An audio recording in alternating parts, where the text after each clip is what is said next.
Good morning everyone. দেখো চলে এলাম ব্রেকফাস্ট নিয়ে।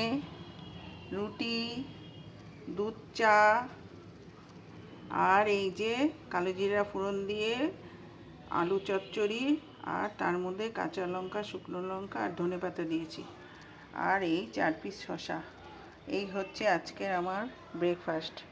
তোমাদের পছন্দ হয়েছে আমার ব্রেকফাস্ট? ভালো লাগলে বলো।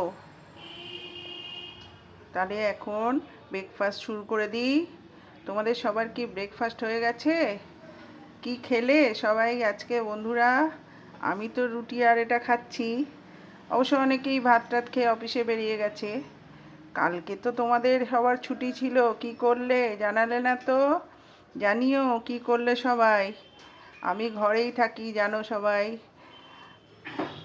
ঠিক আছে, টাটা। পরে আবার দেখা হবে, কথা হবে, গল্প হবে। অনেক অনেক ভালোবাসা রইল তোমাদের জন্যে। সবাই ভালো থেকো, সুস্থ থেকো, সাবধানে থেকো।